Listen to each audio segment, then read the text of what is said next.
Welcome back to WTF is Up. We're so excited today to have one of our favorite people in all of the college landscape and all of career services. You will soon see why. Christian Garcia is with us. Christian, welcome. Thank you. Thanks for having me. I'm excited to be here. Awesome. So, we have a tradition that we like to kick off episodes with the dad joke. This is actually a true story. This happened today. I was calling to make a dentist appointment, and the dentist's office said the only time available was next Wednesday at 2:30. And I said, "Wow, that's the dentist's favorite time." Okay. Two, two, two, 2:30. Gosh, that's really bad, Omar. You I know mean, when I you have love to dad explain the jokes. joke. That's real Yes, dad joke territory. I'm down for a dad joke, but that's Man, I was actually proud of that one. Jeez. All right. no, that was bad. That back was bad. back to the we're gonna try again, but we're gonna pick this episode back up because we have an awesome guest today who is a longtime career services leader, spent like quarter of a century. Sorry, I'm not trying to say that you're old, but you did spend quarter of a century running the Career Center at the University of Miami, did a shit ton of super innovative things there, has won a ton of awards. And I'm just like so happy and proud as a University of Virginia alum to welcome you here to Charlottesville. I mean, I don't need to welcome you. You've been here for a year Mm, already, but almost. your latest gig is running an awesome career center here at the University of Virginia. So, Christian Garcia, welcome to the pod. Thank you. Glad to be here. Awesome, awesome. So, longtime Floridian, now a Charlottesvillian. Tell us a little bit more about your career journey outside of that broad sweep I just gave. I'm sure there were a lot of moments where you're like, "What am I doing? Should I leave? Should I stay?"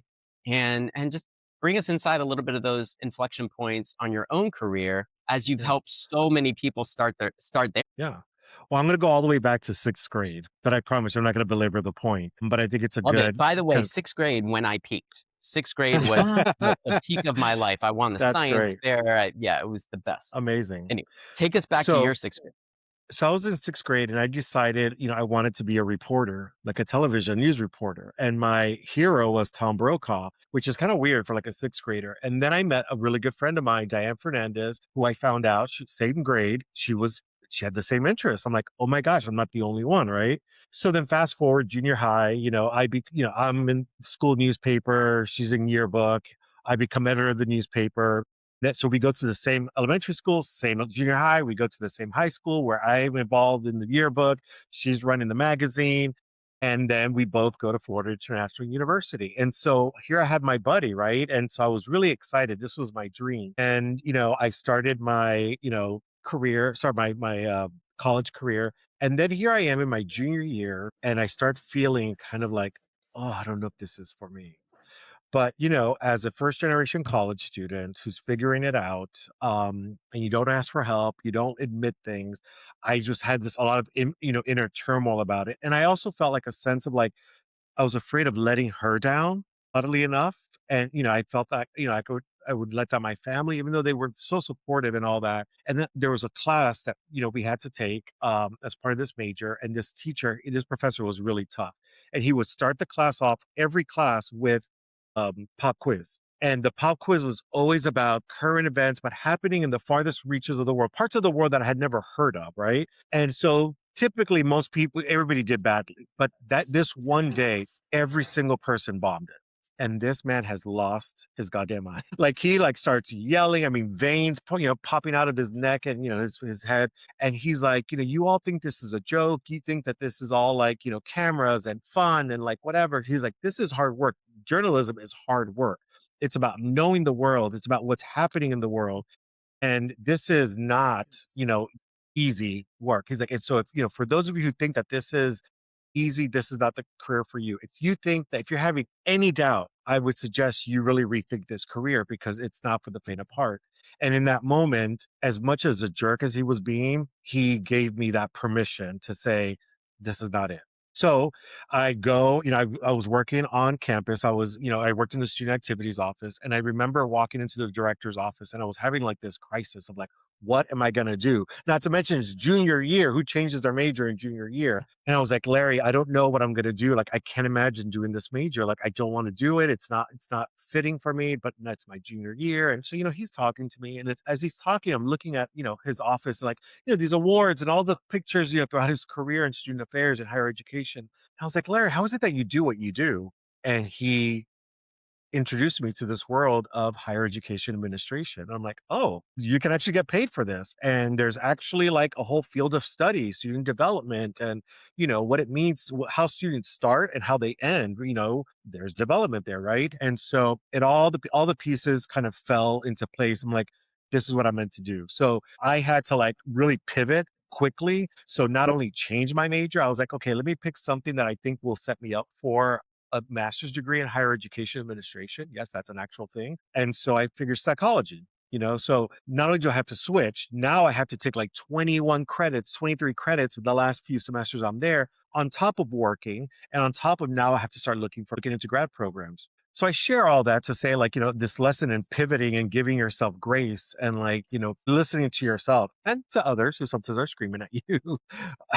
But also the irony in that those last 3 semesters were my best semesters academically because I had to be on top of it. Right. And so that he pulls me into his office on another day. He's like, so I have good news and I have bad news. He's like, the bad news is you're no longer going to work in this office. And I was like, what?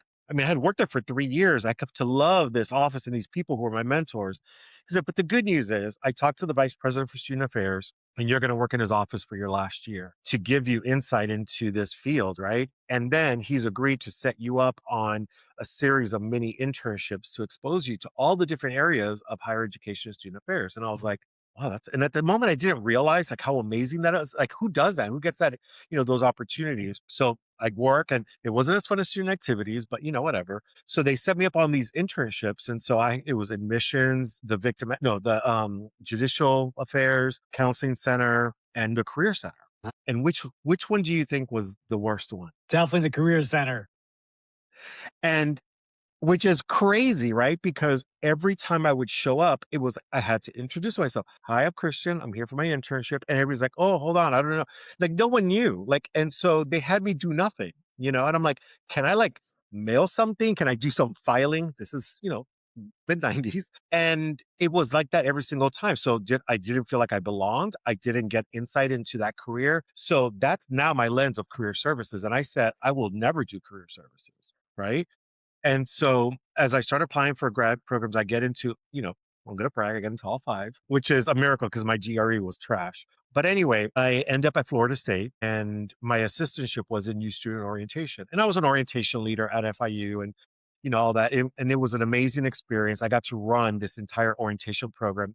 That was the beauty of Florida State's program is that they gave you a lot of like latitude to work. Sorry, I know this is long, but I'm getting to the point. And so that was my entree into higher education and student affairs. And so I go and I get my first job out of grad school, working in orientation, doing little student activities. And then I go to University of Michigan, doing orientation. And, I thought this is going to be a great place. It's University of Michigan, right? And turns out that I did not like the weather. I did not like the job. I did not like it was a perfect storm for it not to be the right fit for me. And so I did that for 2 years and I decided, okay, I'm going to go back home, which is Miami. And so, I was looking for jobs and I saw this associate director for employer relations at the Career Center.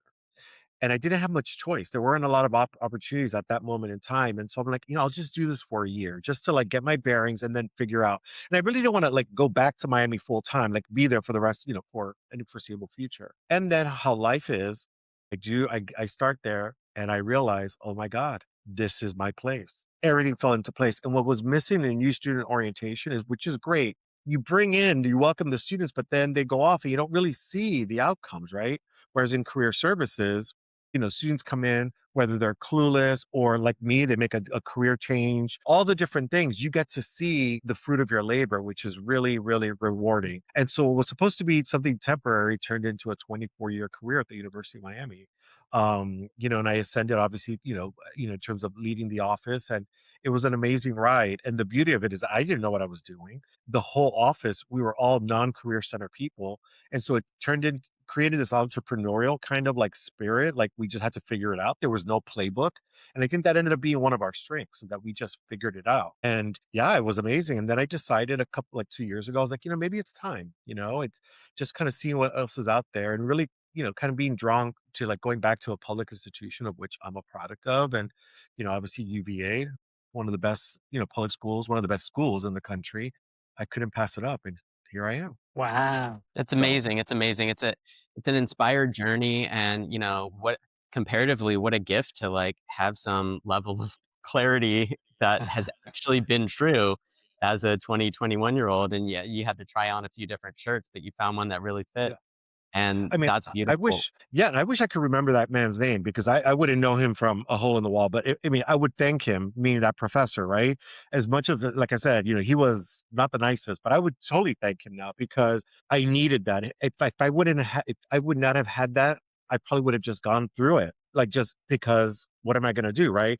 And I would have been miserable. You know what I mean? And so, yeah, you have to listen. Yeah, well, I think you talked about that professor, you talked about some of the mentors you had along the way, and the thing that you're known for in this field is your generosity of spirit, and maybe that's a little bit of paying forward some of these folks that helped you get to where you've gotten. We should pause real quick and give some context. So Jeremy and I first met Christian when we were working on LinkedIn's college and student team and trying to get more adoption of LinkedIn with college students who at the time, 10 years ago, said, yeah, I think I know LinkedIn. It's like Facebook for old people. This is Now before Facebook is Facebook for old people. exactly. It sure is. And now it's like, table stakes. Everybody understands they need to have this build their brand in a professional way with LinkedIn. But when we were surveying the landscape of career services leaders, like trying to figure out who we should work with, everybody was like, Christian is the person. So it's just so cool to hear what got you to where you are. Let's pivot a little bit and talk more about what you see, because you've been a part of several waves now, having been in this field Yeah. for 2.5 decades. Yeah. The question that we wrestle with a lot on this podcast is WTF is happening with the job market, especially for new grads. And I could give you a ton of data about this, but I just want to see your take on it, because there's been a lot of concern that some of these college educated level jobs are changing and or drying up pretty quickly here. What do Yeah. you see happening? So, I tend to I don't live my life with rose colored glasses, but I do like to be positive, and I like to put things in perspective. And I think that's what age gives you, and experience. I'm sure if I was a college student today, I'd be a neurotic mess, because I tend to be neurotic. So when I remember when I started in career services, it was 2001. I started in April. And then what happened a few months later, right? It was, 9/11, the economy was doing poorly. So that happened. And then fast forward to when I took over at the leadership of the Topple Career Center, right? Great Uh, Recession. So maybe it's me. No. And then now Double I started whammy, new, double whammy. and then I started here, and now we're in this moment. I'm like, am I like the Grim Reaper? No, and what these moments in time have taught me, or have shown me, is that there's a lot of hysteria that happens, and a lot of doom and gloom, right? And a lot of mixed messaging. Now, I don't want to be Pollyanna here. I'm not being Pollyanna. Obviously, we are in a very different, new, challenging moment, whether it's AI, the competition, we're seeing fewer internships, that are available to students. You're seeing more students applying for internships. So it's creating this ultra competitiveness. And then you have all these students who just can't afford, to do internships for any number of reasons, right? And they're really hard to scale. And then that translates into, employers identifying talent earlier and earlier. So it's just like this perfect storm for a really challenging time. But what I will say is that, for students who can kind of, you know, clear out the noise and not allow themselves to fall into this trap of doom and gloom, they're going to be okay. Now, are they going to have, tons of offers, being thrown at them? No, right? It's a different time. It's a different, market. But if you are willing to be patient, if you're willing to be diligent, in doing the work that it takes, if you're willing to be flexible and pivot and all the things, you're going to be okay. And I think that that speaks to resilience, right? Jobs are evolving or changing. And I think that's the key. Yes. Are some kind of going away or we're seeing fewer? Absolutely. But it's not necessarily about things are being wiped out completely. It is about it's different, right? The market is changing. So if you're willing to pivot or willing to just be open, I think you're going to do well, right? Now, obviously being smart and making sure you have the skills, that you have the knowledge, that you are, you have that growth mindset. I think students are going to be okay. And we certainly saw this during the Great Recession. There were students who dug their head in the sand. If I don't see it, it's not happening, right? And then you had students who were like, oh, I'm just going to go to grad school. There are no jobs. And, I'm obviously a big proponent of education, and I would never tell a student, don't get a master's degree, don't, but you have to have a reason, right? It's more time, it's more money, it's more effort. And if you just do that haphazardly, then what are you going to do? You're going to graduate with an extra degree without any experience. What do you think is going to happen then, right? So if you have a strategy, if you have an end goal in mind, and if that degree is going to position you better, then go for it, right? But to just knee jerk reaction, I don't think is the right way to go. So I think that's the way I look at it. And I see some similarities to the Great Recession in the moment that I mean, I could read 5 headlines, 3 of them tell me it's like really bad. And then 2 are telling me it's actually not that bad. It's going to be, it's actually great.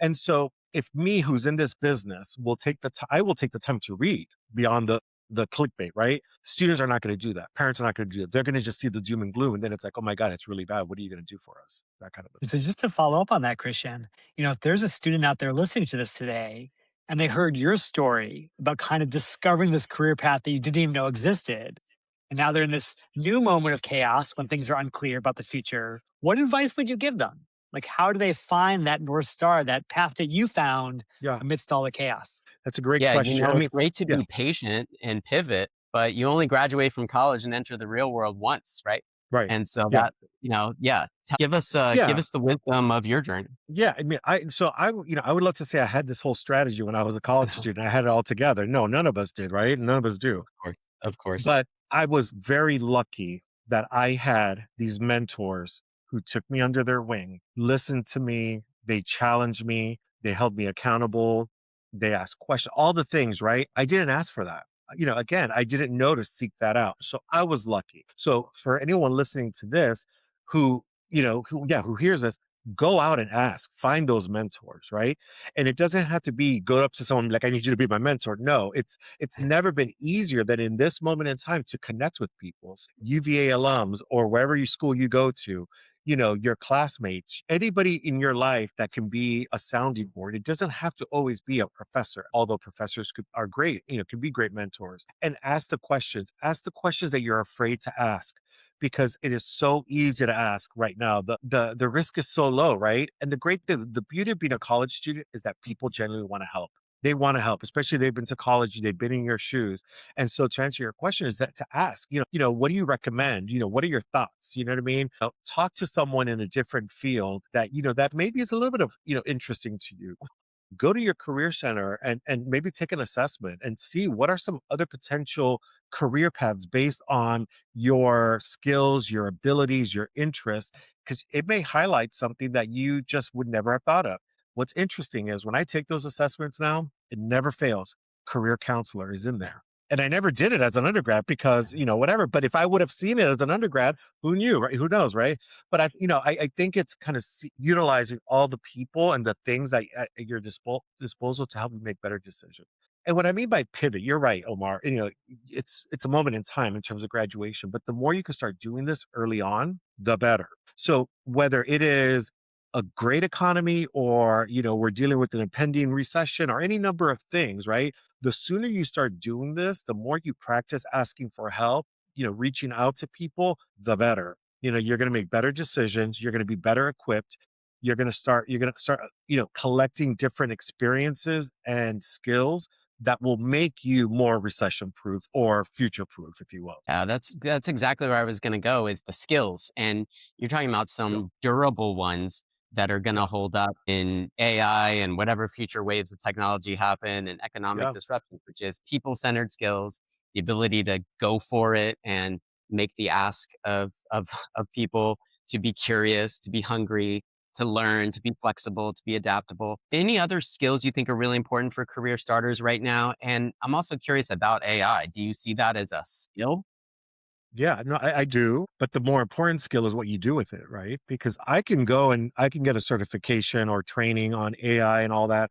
But if I can't problem solve my way out of a paper bag, if I can't think critically, then it's a useless tool, right? And you could talk to 100 people about AI, you're gonna get 100 different, answers, opinions, all the things, right? The reality is here, it's here, whether we like it or not. And I know that it's fraught, right? With the pressure and the kind of like the what it's doing to our environment, all the things, right? Like I get that, I recognize that, but the reality is it's here, right? So it's not just learning and leaning into AI, but then it's how do you use it? How are you going to use your judgment to determine whether what it's telling you really is the thing, the right thing, right? And I think this is a beautiful moment for the liberal arts, right? Because for so long, these durable skills, and I'm glad you call them durable skills because I don't call them soft skills. They've always been kind of like, whatever, on the periphery. And I think that in this moment with technology and AI, those are going to be the differentiators, right? It's the people who can think critically, who have good ethical reasoning, the judgment, all those things that a machine cannot do. The AI cannot do this. That's what's going to set you apart. And these are things that the liberal arts have in spades. It's baked into who they are and what they're learning, right? So I think those to me are the skills that are going to be the differentiator. That's great. And then I think one of the things that folks don't necessarily know about career services is not only you focus on teaching students how to write resumes and build LinkedIn profiles, but you're also in constant touch with employers who are telling you Oh, about their needs and their desires. right. When you talk to employers today, Christian, what are they telling you? What do they hope for from the class of 26 and beyond? Yeah. Well, the interesting thing about and I'll talk a little bit more about AI. When you ask employers, they still don't know Huh? because for as quickly as this is moving, it's still early days, right? So I think for those employers who are kind of limit or reducing hiring, it's not necessarily, there's some because it's AI, but some of them they're just waiting and they're waiting and see. It's like kind of like, let's see where this takes us. But you ask them about AI, a lot of them don't know what the hell it is.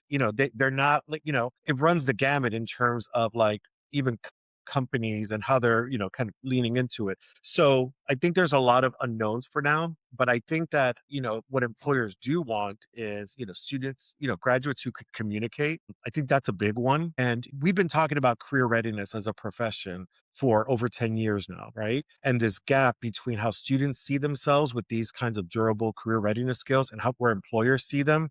And there's like a mismatch, right? And that gap has closed a little bit, but not by much. And so I don't know what I mean, it's an interesting thing to kind of like dissect. I think part of it is students not articulating it well enough or maybe not honing their communication skills. I'll use that as an example. I also think on the employer side maybe kind of unrealistic expectations of what they expect students to come, like our university is supposed to provide like students who are completely self-actualized and ready and so great at all of these things. No, that's what you learn a lot of these things by trial and error in the workplace, right?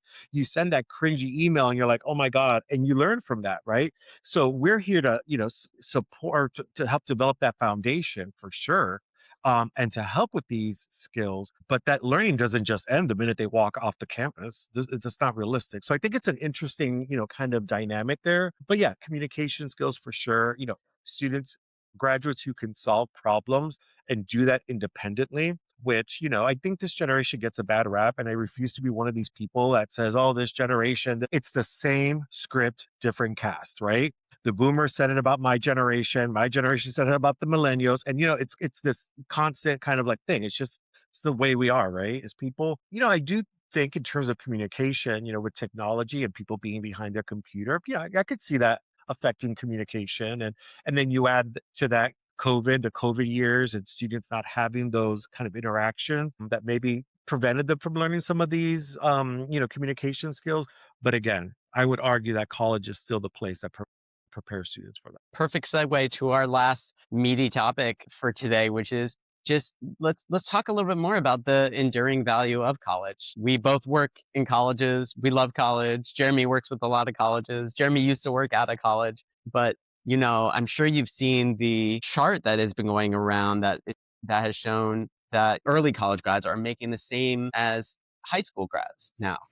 And of course, our sector in higher ed is reckoning with a bit of an existential crisis, at least certain schools, Yeah. around what's our value, are students and families voting with their feet and opting out, and we see a record number of colleges closing every year even. So, Yeah. and you mentioned the liberal arts, which is also under attack, though I totally agree those are the skills that actually are needed for our new economy. So, what are we to make of the value of college?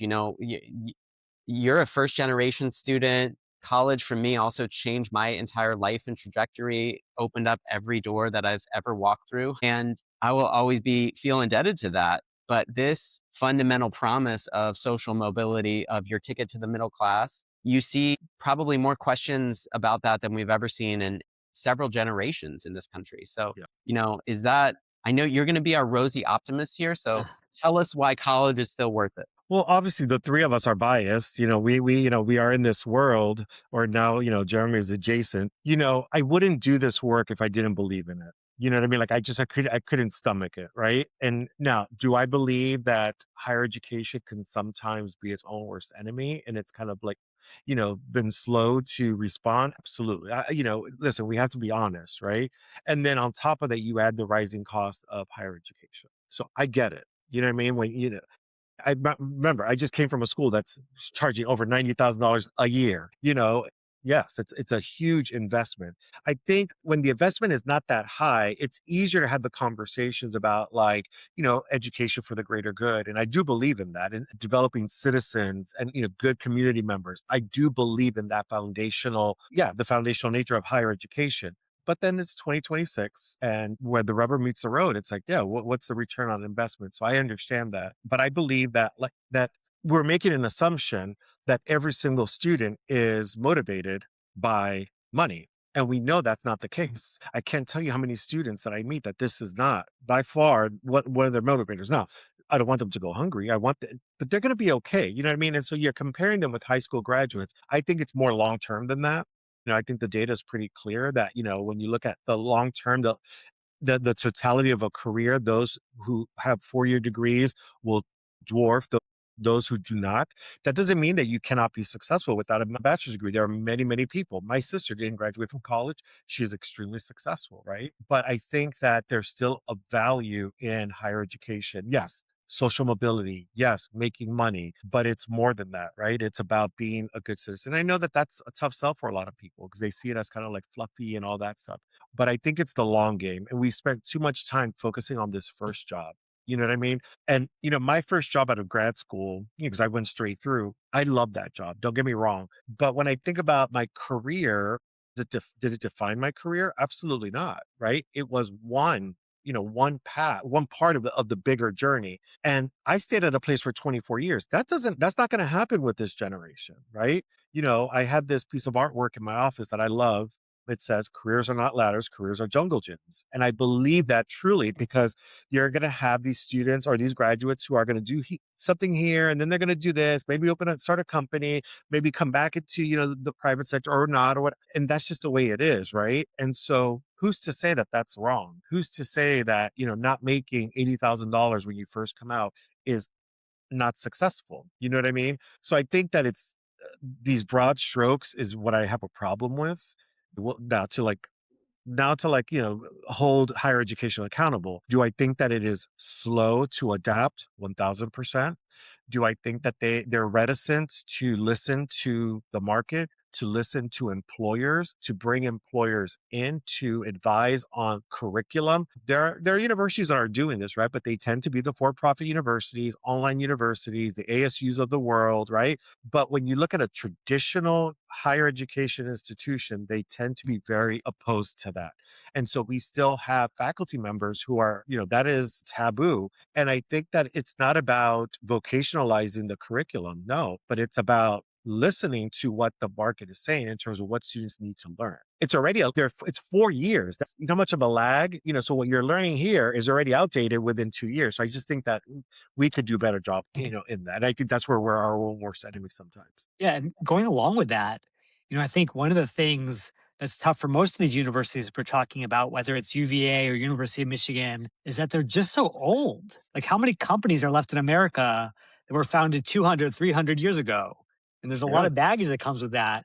And so here's my sort of like thought experiment for you, Christian. If you were starting a new university here in 2026 without that historical baggage, you could do whatever you wanted to deliver an amazing experience to students, both on campus and then in their lives as professionals. What would you prioritize? How would you give them that experience you would want for yourself, for your own children? Wow, that is such an interesting proposition. I think it would be shorter. I'm gonna get in trouble. I'm gonna get in trouble. It would be shorter, and not so short where This you is don't have. happening. This is happening. Yeah, Like, it Yeah. is. you can It go is. Google this. This is happening, and Yeah. we can also edit this out. Oh, no, it's okay. Listen, I don't mind getting in trouble sometimes, but like not so short where students miss out on the social part, meaning, getting to know people that they never would have met before, right? There's such value in that. You learn so much about yourself, you learn so much about others. So I wouldn't want it to be so short unless that's what students want. So I think I wouldn't make it one note. So a university where for those students who wanted to just go in for a year, get what they needed and leave, and that's okay, great, where there's no worry about this whole retention and like whatever. Because if you're so mired down and having to have that 4-year retention or what, then forget it. Then you're you're not. It's the opposite of being incentivized, right? To have these different kinds of models. So I would do it where for the student who wants the 3-year experience, fantastic. But let's make that experience rich with actual work integrated learning from the very beginning, not even your second year, from the very beginning, maybe even before they step foot on campus, utilizing that summer as a bridge, right? Who knows, right? But then for those students who just want the 2-year experience, fantastic. But it would have to be rich in experiences that every student can access, not just the rich kids, not just the kids who have, the legacy of parents and grandparents who have gone to school, but any student can attain this, right? And not a less than kind of version, but just as rich of a version that all the other things, than all the other options. You know, I love, like I said at the beginning, I love internships, but that cannot be the end all be all, right? So there's that. I would definitely make employers on the hook, put employers on the hook. Let's create more internships still. Yeah, I mean, I think that they should be doing that. And so how do you do that? You build that together, have industry teaching some of these courses alongside with faculty members. It's not this or this, it's this and this. To me, that would be amazing, right? Showing their work as opposed to just writing about it or just being tested on it. But what are you producing? How can you talk about it? How can you show it to industry, to peers, to faculty, to parents, to anybody, to folks in the state, whether it's economic development, all the things, right? Because you're going to have to do this for the rest of your life. So having those experiences embedded, not opt in, embedded from day one, to me is the way I would design it, and still have those rich experiences of clubs and all the things, for those students who want to partake in it, right? Yeah. Love that. I love that. That's a really compelling vision. I love the idea of like contextualizing the curriculum. You know, the reality is for 99.99% of college students, academics is not going to prepare you for a career in academia, right? That's just not what most people end up doing. Right. And so how do we bring in that industry perspective, expertise? How do we know that the product we're delivering in higher ed is what people want to hire for? Like, Yeah. we have to get a little bit more rigorous about that. And it doesn't mean that you have to vocationalize all of higher ed, as you were saying, or that there's no place for the liberal arts, right? In fact, it could mean the complete opposite. But it does mean we got to take seriously that we're in the business of producing critical thinkers who can interact with and bring other people along, right? Right. Fundamentally. And Absolutely. and that's like something that we maybe should like measure, should talk to hirers about how they think about that, how they might evaluate that, and hold ourselves to that standard. So it doesn't mean everything has to be work prep, right? We're not turning a liberal, we're not saying turn a liberal arts school into a career and technical education program only, right? But it's to say, bring that in, that accelerates your learning, it accelerates your skill development, and really be committed to that. Jeremy mentioned how old these institutions are, UVA Yeah. being one of those. But, Mr. Jefferson, who founded this university, what do we call the students here, Christian, are they freshmen, sophomore, Nope. junior, senior? They're First first year, year, second years. second. Yeah, Yeah. because Mr. Jefferson didn't think you could ever achieve the status of senior when it comes to learning, because learning is lifelong, right? Right. In those crucible college years, the argument you're making here is like maybe it could be a little bit more applied. You were Yeah. preaching to the choir with that one. Well, and not just applied, but also interdisciplinary, right? Like Right. in my university, I wouldn't have schools. It would just be one big, amalgamation of students who are learning from each other. And, this idea of like, the McIntyre School of Commerce and data science. And then you have the college, which is the biggest one, right? And has a disparate number of disciplines, right? Imagine blending it so that they're learning from each other because that's what they're going to do for the rest of their life. You're going to work with team members who have different skill sets, different experiences, different life experiences. So if we can mirror that, and yes, they're getting that outside of the classroom, like through their experiences. But if you're only going down this one chute, great. But what are we, to me, there's more benefit in in that interdisciplinary kind of like pedagogy, if you will. Love it, love it. And entrepreneurship, we'll just make a plug for entrepreneurship Yes, that's education, right. because Yeah. that is the best interdisciplinary endeavor that teaches you everything because you're doing it.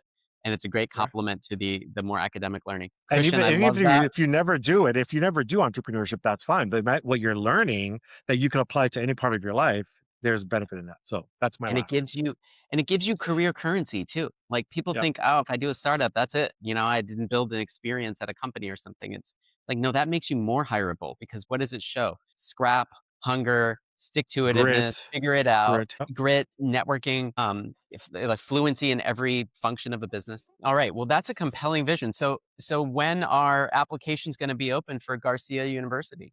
I'm ready to Yeah. enroll my daughters today. Right. Let's do Yeah, it. it would be, yeah, Do a quick. I'm Let's do a down. quick. Let's do a quick little lightning round here. So just to distill your very best advice for recent grads, graduation was last weekend. Recent grads who maybe they're employed, maybe they're underemployed, maybe they're unemployed. Yeah. I think I would check yourself and see how are you if you're looking for a job, I would ask yourself, what does that job search look like? Because oftentimes what I hear is, well, I've applied for 100 jobs. And it's like, well, maybe how's that quantity working out for you? How is that? And if all you're doing is click, click, click, click, click, that is not a job search make, right? Who are you getting in front of? What are you afraid of? And find the people to, like I said, no, in this moment in time, there's people who want to help you. You just have to get used to that, right? And so have a plan. Finding work is work, and not to scare people, but you know, I'm in the business of career, right? And I'm not happy to admit, but I will admit, looking for a job sucks. It does. It takes a lot of work, but if you have a plan and you make it realistic and you don't just hide behind a computer, it makes it a lot easier. So it keeps sucking less the more you do it, because at least you know what to expect. But this idea of just applying, I would say absolutely not. And then if you're underemployed, the same thing. You need to be meeting people. And I'm not going to use the networking word. I just used it, but it's about making connections, human connections, regardless of where the person is. People know people and people will open doors, and you'd be surprised. So that's my piece of advice. That's great. I love it. Yeah. So take a breath, go meet people. If you find yourself underemployed, I'd also say like get a win, get something that you can tell a story about for a future job. All right, last lightning question. And here on these, I'm going to give you three. You have to choose University of Miami, the U, or the Oh University of gosh, Virginia, UVA. Okay. All right. Best use of the color orange. a UVA. Let's go. Go I mean, Hoos. listen, navy and orange is a beautiful combination. Green and orange, not so much. I like those two colors separately, but together, yeah. Love it. And Okay. guess what? UVA's paying my bills these days. So biased in all these questions. All right. How about UVA versus the U in football? Gosh, Tough one. it is a tough one. I'm not like a huge sports person, but I'm gonna have to give it to UVA because they're like the underdog, right? Like, you know what I mean? In terms of, Miami, even though they haven't had a championship in a long, long, long, long time, it's had this like long story history, right, of being so great. But UVA, they beat my alma mater this year. My Florida State. I was like, wow. But yeah. Okay. Well, it's one of those you can't lose no matter who wins. All right. Last one. I'll be shocked if you choose UVA in this one. better Okay. nightlife? Okay. So someone in their 20s and 30s, and maybe even 40s, like Miami for sure. Like, there's there you just have so much more options in terms of like clubs, lounges, all that good stuff. But for me at my stage, at the stage of where I'm at in my life, that's a lot. I've been there, I've done that. I got a lot out of that. But now I'm more, chill here. But there's a lot to do. There's a lot to do in Charlottesville. It's just at a different level. Love So it. Love it. Blue yeah. Ridge Mountains, some Bodo's Bagels, and the Academical Yeah. Village. Yeah. Oh, and wineries. Don't forget the wineries. Miami does have If you're of age. wineries. If you're of If age, you're yes. if you're of age, right? Exactly. But yeah, no. I mean, they both have a lot to offer, just in different ways. Love it. Love it. All right. Well, Christian Garcia, thank you so much for joining us today. It was a fascinating conversation. So inspired by your journey and your optimism about what's to come. If you are a new grad hitting the job market, trust yourself, have patience, see the long term. It's going to be okay. Thanks, And Christian. don't take it personally. Thank you so much. This was great. Love it.